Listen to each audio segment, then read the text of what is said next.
Open your Bibles to Jeremiah 49. It's in the Old Testament. Jeremiah 49, verse 34. The word of the Lord that came to Jeremiah the prophet against Elam. And as I already preached,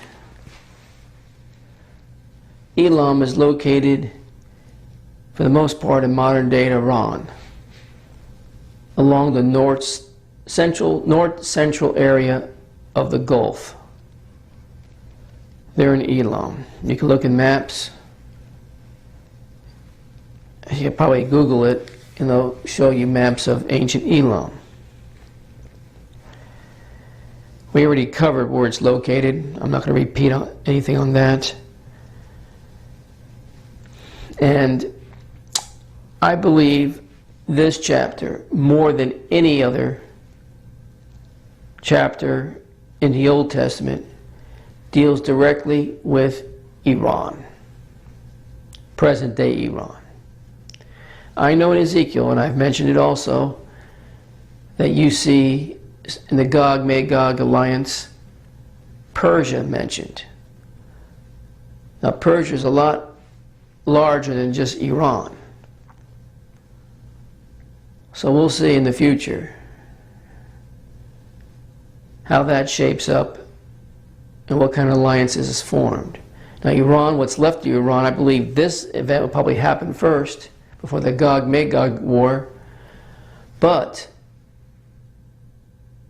if it doesn't, they'll be included in that alliance, and God will deal not only with that alliance, but also with Elam in the area that it is mentioned here in the scriptures. But I think this will come first. And Persia, like I said, will join up with Turkey, Libya, and other areas to form an alliance to come down and destroy Israel. Well, God's not going to see to that. And we've covered a little bit about that subject matter in the past. But the subject now is Iran, and how presently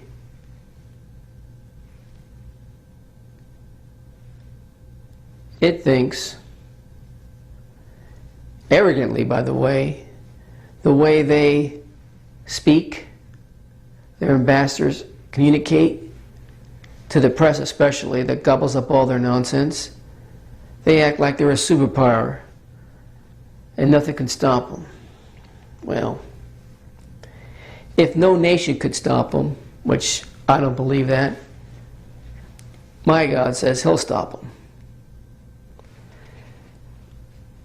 And then verse 35 says, Thus said the Lord of hosts, Behold, I will break the bow of Elam, the chief of their might. And that's as far as we've gotten in this study on Elam in the Last Day series. Before I go any further, though, there's not that many people that have a similar point of view like the one that I present here. And if they do, they always fall back to Christian science fiction theories. That loses me, unfortunately. But I do run across, once in a while, something I can read to you, even though I don't agree with about 50% of the things that are said, and I'll skip over those things. But I definitely don't believe in any of the Christian science fiction theories that they present. But I'll read what I can read to you that stays in the stream of things the way I teach, and it puts the focus where it should be. This is focusing more on Daniel, especially from chapter 8, but it pretty much says that Elam is an obscured bit of geography. It is located along the northeastern edge of the Persian Gulf, which I already covered that And nearly all biblical Elam lies within the modern day Iran. In the time of Daniel chapter 8, Elam was a part of the Babylonian Empire's territory. And those of you who've been around from the beginning, if you're new, you have a lot of catch up to do. A lot of catching up to do, because the old Babylonian Empire was part of that lion beast that we covered. You had the lion, you had the bear, you had the leopard. The Babylonian Empire was part of the lion beast. In this chapter, Daniel is transported in a vision to Elam. Physically, he's probably in Babylon, as Daniel 8:27 suggests. Well, let's just go to Daniel. Let's just go to Daniel. Why not?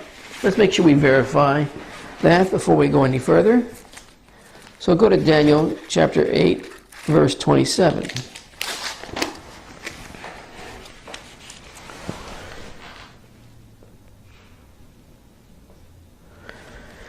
Verse 27 reads in Daniel chapter 8, "And I, Daniel, fainted and was sick certain days after I rose up and did the king's business. And I was astonished at the vision, but none understood it."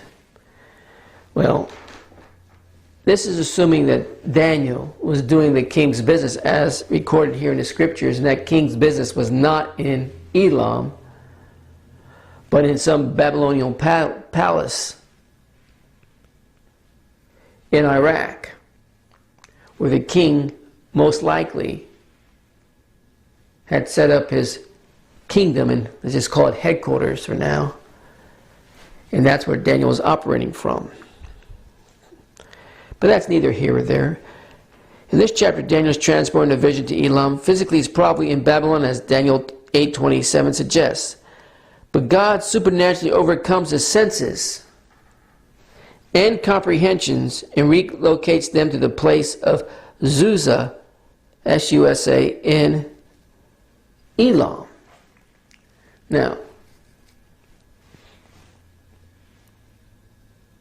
can God transport you, whether it's in a vision or physically transport you? Yeah, you see that even in the New Testament. That's nothing new. And he finds himself now in some palace in Susa in Elam.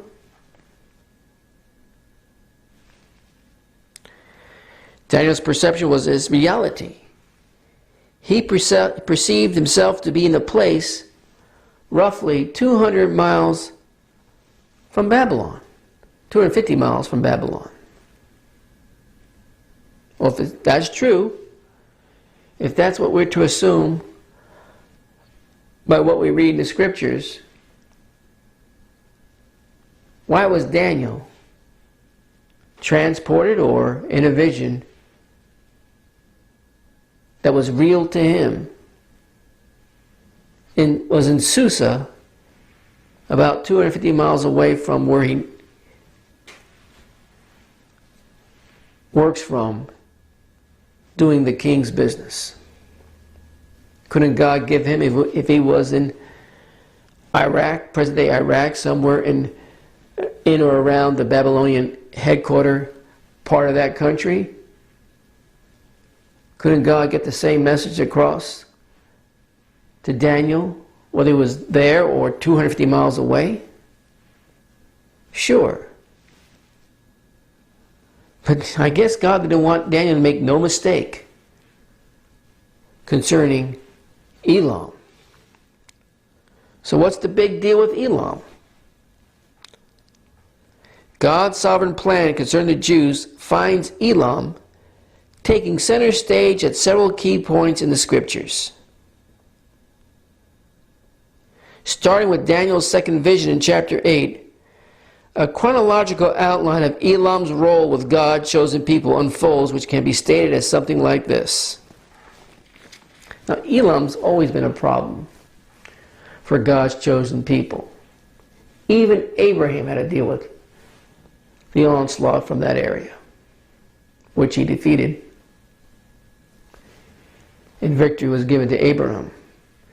You think these areas, that part of the world would get the message sooner or later.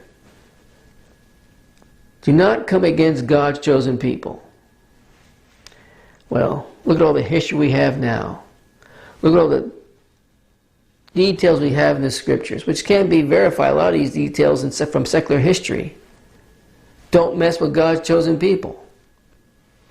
You think in 2018 we would know better. But that's the furthest thing from the truth. If anything, the intensity and the hatred and the envy towards God's chosen people is even greater.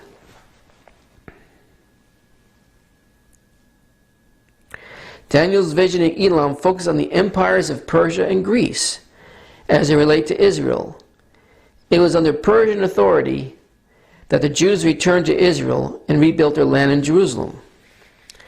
But it's when the details of the breakup of the Grecian Empire that further persecution of the Jews is announced to Daniel. The Seleucid kingdom was a territory comprised of northern Syria and most of Persia. It emerged after the death of Alexander the Great and his empire demise. It was in Elam that God provides prophecies of persecution to Daniel. Elam gains the spotlight again roughly 85 years or so after Daniel's second vision. Now Xerxes, the Persian king, has his main palace in Susa. His queen is Esther. That's the Jewish Esther. Here at the palace in Susa in Elam, this is 85 years later, the riveting events of the book of Esther took place. Here is where human ambition and pride blended with hatred and fraud to incite a historical pogrom against God's chosen people. Here is where a dilemma arose that exceeded man's abilities to resolve. And here is where God masterfully moved the chess pieces and called the checkmate on Satan's plan to destroy the Jews. It is in Elam that God provides protection from predicament. The gravity of the threat was so great and the deliverance from that threat was so profound that the Jews remember the events of the book of Esther to this day. Every time the Jews celebrate the Feast of Purim, they remember the deliverance from their enemies in where? Elam. After 100 years after Daniel's second vision, roughly 20 years after the events of the book of Esther, the scene in Elam had changed a bit. The Persian Empire was still in power, but there was a new king on the throne in Susa. Artaxerxes was his name, and Nehemiah, a Jew, was his cupbearer. Nehemiah was a loyal advisor and trusted servant to the king. But like other Jews, Nehemiah's heart was most aligned with his homeland and his beloved city, Jerusalem. When he heard that the exiles in Judah are in great trouble and disgrace, and the wall of Jerusalem is broken down and its gates burn with fire, the news overwhelmed him. That's in Nehemiah. Go there real quick. Chapter 1. Let's just read it for ourselves.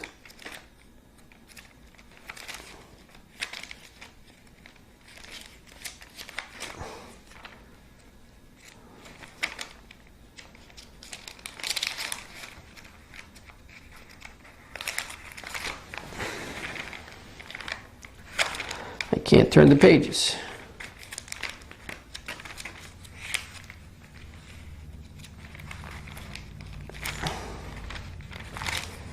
That's Zephaniah, the wrong area.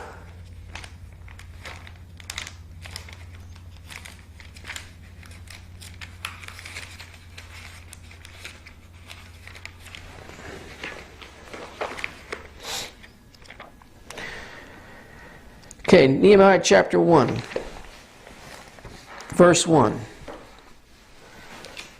The words of Nehemiah, the son of Hakaliah, And it came to pass in the month Chislew in the 20th year, as I was in Shushan, the palace,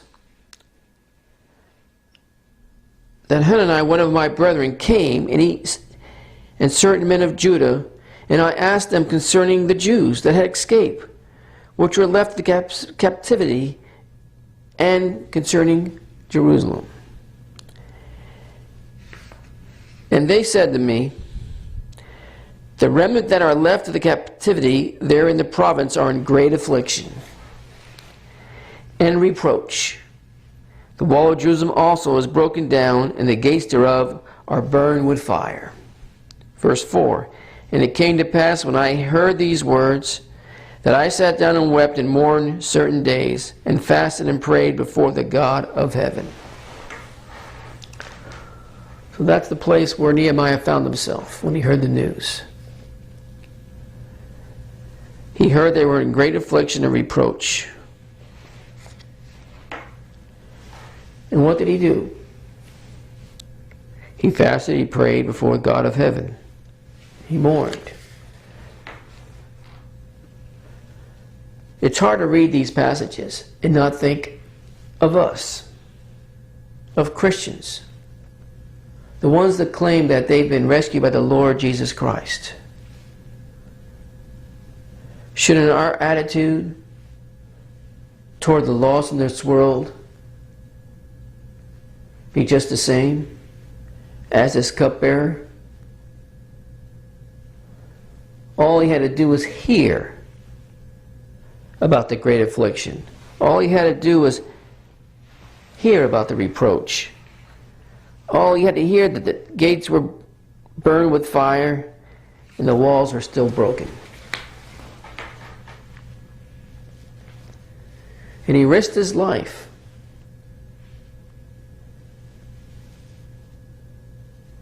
When the opportunity came to present the king with the information, and a heathen king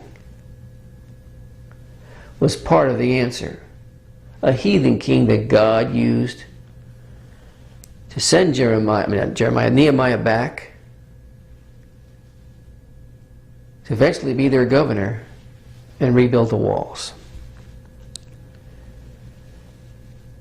Let's just take a moment to stop and reflect on just that part. The attitude of this man when he heard what was happening to the people in Jerusalem. My prayer is let God put us the same burden in our hearts for the lost in this world that need Jesus so badly. Let's get back to the teaching now on this. Nehemiah did what all of us should do when we are moved deeply in our spirit. He prayed with great endurance. 4 months later, he didn't get an immediate answer to prayer, by the way. 4 months later, he found himself before the king, and the king perceived that he was sad. He asked Nehemiah, what was wrong? The situation was a dangerous moment for someone with Nehemiah's responsibilities. But Nehemiah came clean with the king. He told Artaxerxes the reason for his sorrow. He also told the king what he really wanted: to turn his resignation as cupbearer to go to Jerusalem and to rebuild the walls of the city. Amazingly, the king endorsed Nehemiah's plan, and he gave Nehemiah his full support. This signature moment marked the beginning of Daniel's 70 weeks, a timeline which we've covered.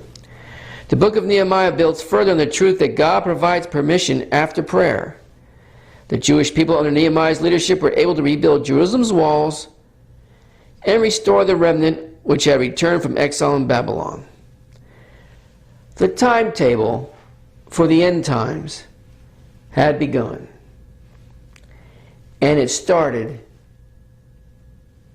in Elam. Now, I think the timeline for end events of this world has already begun, but Elam in this present day and age is just another timeline that we could chart out, follow, and eventually see it happen. if we're lucky enough to live long enough to see those events take place, and how God's Word, once again, cannot be denied. Before Daniel's ministry, there was Jeremiah's. Daniel recognized the divine intentions of God within Jeremiah's prophetic words. Well, you go back to Daniel, all you have to do is, in that case, is go to Daniel chapter 9. We've read this before. Verse 2. In Daniel chapter 9, verse 2, in the first year of his reign, I, Daniel, understood by books the number of the years whereof the word of the Lord came to Jeremiah the prophet.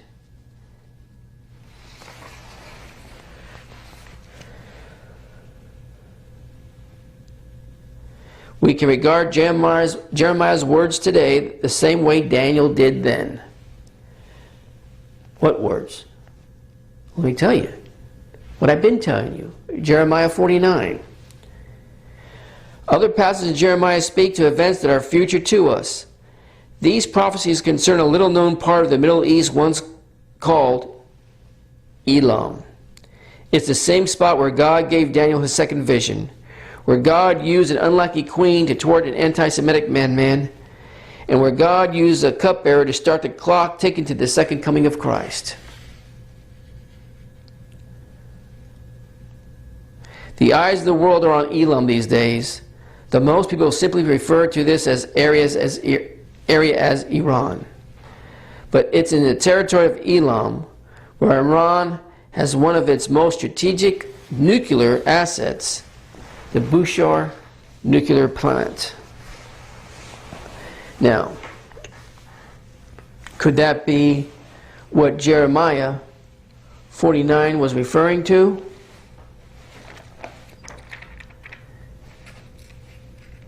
Concerning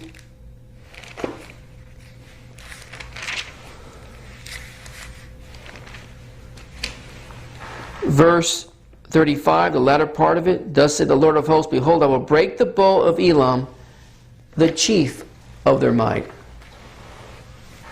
And I'll get into that probably the next time. But nuclear plants, and I think Israel, with her January raid, by the way, which was remarkable how they were able to pull that off. Getting into those safes and taking the material that they took. And they did it by using a certain technology, and I have time, I'll get into it. But in October 2017, I think it was, Russia announced that they're going to build another 2 nuclear plants in that same area, the Bushehr area. They have a video clip of that. Play it. Whenever you're ready, play it. The machinery digging a large plot of land to prepare the foundations for 2 new nuclear power plants in Iran. In an agreement between the senior officials of the Atomic Energy Organization of Iran and Russia's Rosatom, phases 2 and 3 of the Bushehr nuclear power plant will begin supplying electricity to Iran's power grid in 10 years. According to the general director of the Russian nuclear power company Rosatom, Iran and Russia will jointly build the 2 plants on the northern coast of the Persian Gulf. 20% of the entire phase 2 and 80% of its building construction will be done by the Iranian side. We have signed an agreement to build 8 power plant blocks, and these blocks could be built in other parts of Iran. In a joint press conference with Russia's Rosatom, head of the Atomic Energy Organization of Iran hoped that phase 2 of the nuclear plant will finish in 7 years, and the phase 3 will finish 2 years later. Ali Akbar Salehi also elaborated on the benefits of the project for Iran. The first phase of the Bushehr nuclear power plant is now operating, and as a result some 11 million barrels of crude oil is saved annually. The production of electricity by the 1000 megawatt plant will also...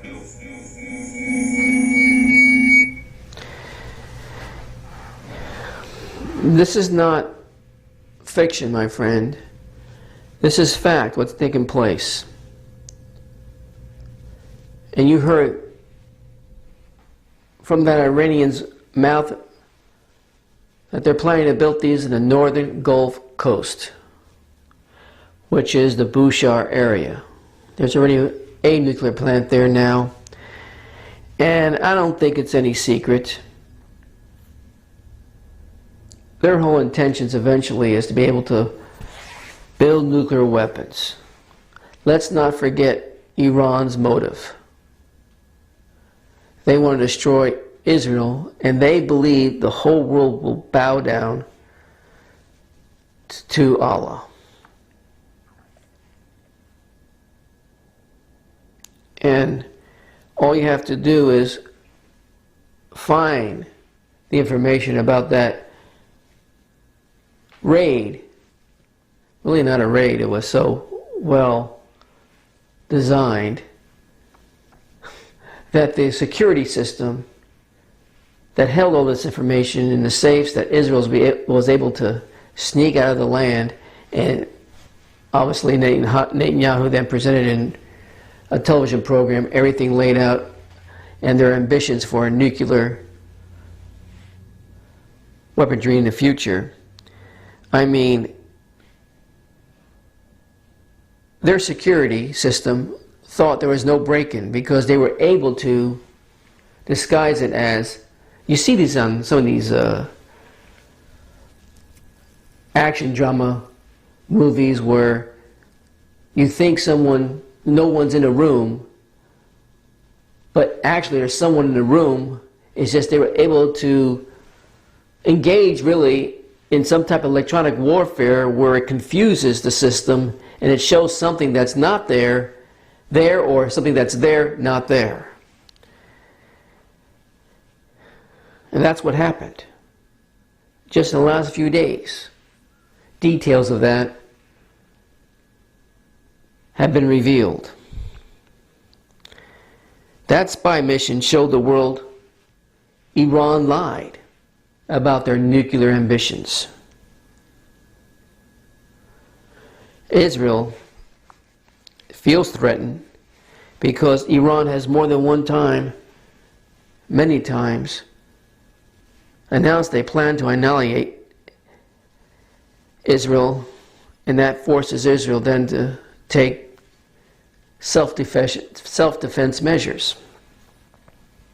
Now you go to Jeremiah 49,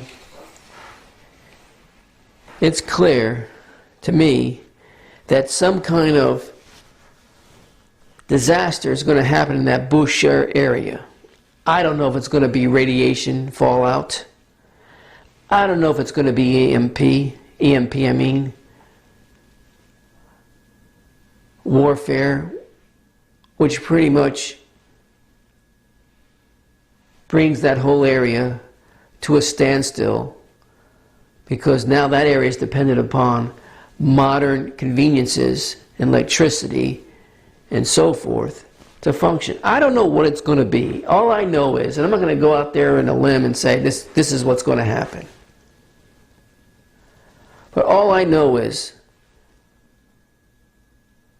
this is an area that's preparing to launch eventually the onslaught that they believe will destroy Israel, and maybe more than just Israel in their mindset. They're not very friendly with Saudi Arabia. In fact, they want Saudi Arabia to be gone. And we already covered that in other messages.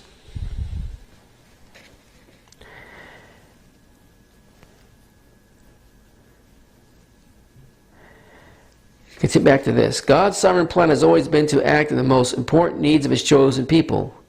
It was true in Daniel's time and in Esther's and Nehemiah's too. Present events in Elam still reinforces this constant truth. We should not be aware of what is happening in the bigger picture. We should not be unaware of what is happening in the bigger picture, since God provides plans of pursuit in Jeremiah 49, verses 34 through 38, which are there for us to read and understand, which we'll get to. I'm running out of time and I want to read you something else. This is from intelligence expert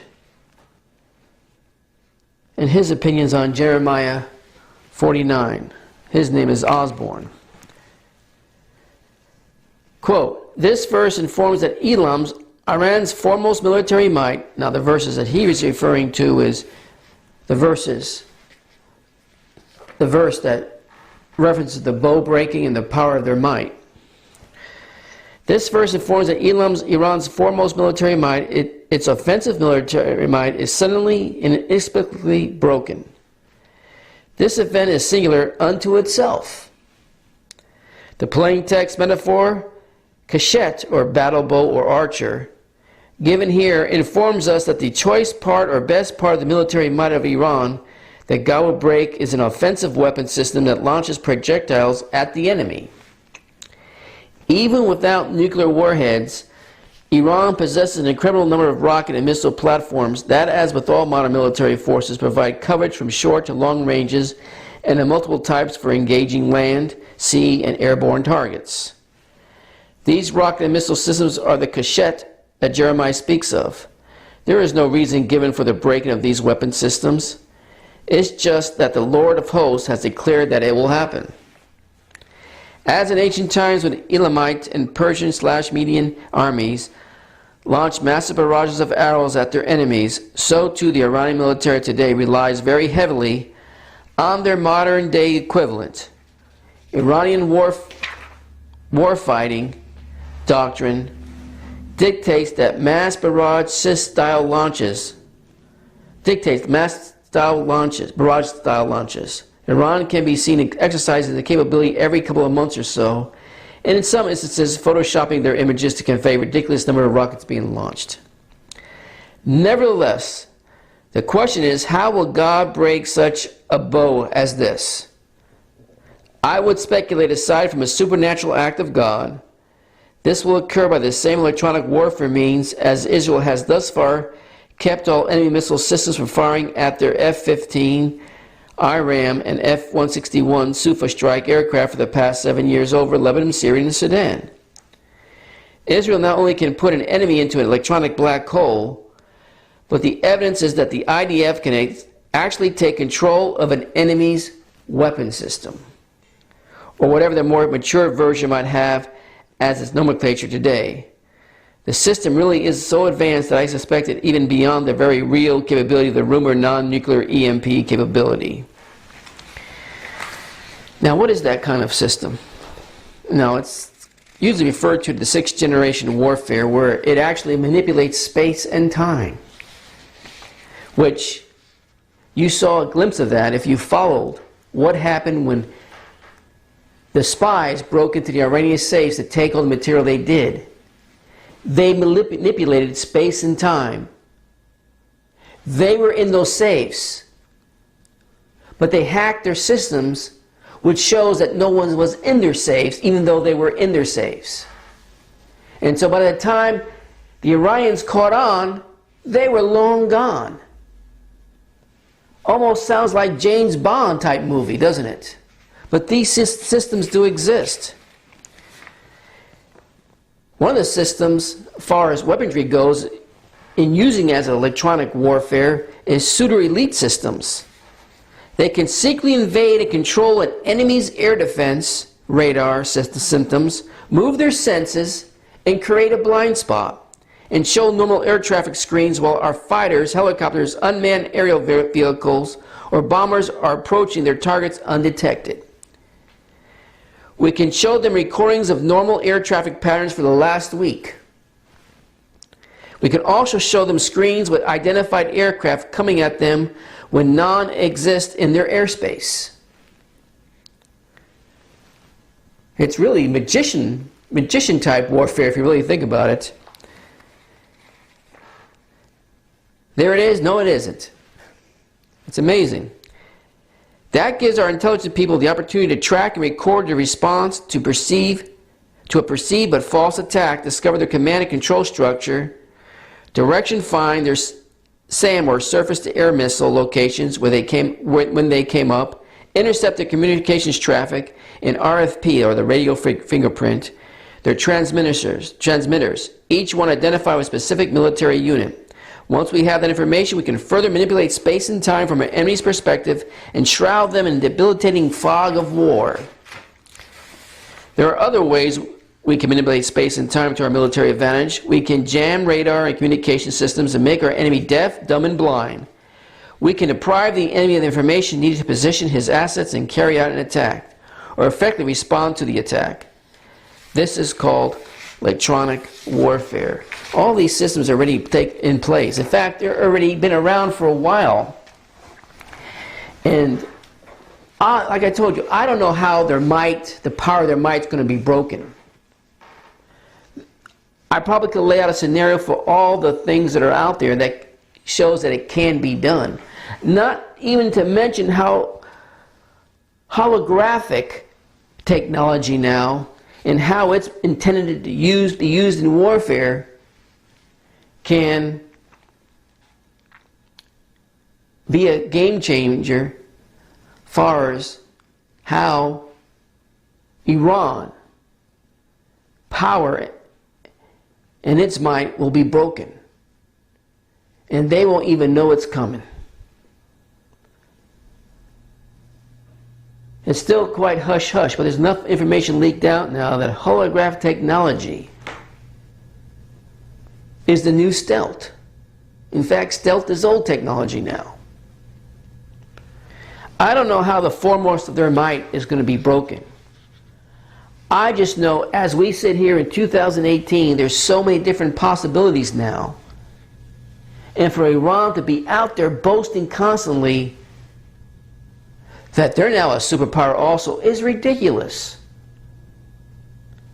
It shows how much confidence they have in their Allah, which also will be broken in the very near future for them.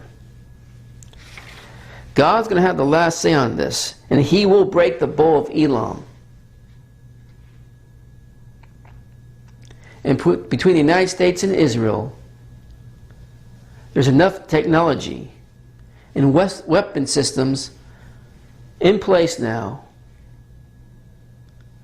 that there would be no stopping of what's about to happen to this place called Elam. Now, can God use a natural disaster? Sure. It'd be silly to box God in. I don't know how He's going to break the bow and go after the foremost of their might. All I know, His word declare it. And thus saith the word of the Lord, my years of study in following Jesus have proven to me over and over and over what God says always comes to pass. And His word can be counted on. Now, I'm running out of time, but I'll pick up with the foremost of their might and the possibility this verse meaning more than just missiles. But for now, let's keep looking up. Our redemption draweth nigh, and as these last days close in, be prepared, keep your eyes open, see the signs of the time, and how things are setting up to take place in the near future, what God's already declared. And Jeremiah 49 is not something that should be read as already happened. It's something that still has to happen, and it's directed solely towards present-day Iran. You got it, folks? If you do, let me know, and we'll continue this as we further look into this chapter and these verses. Play the song.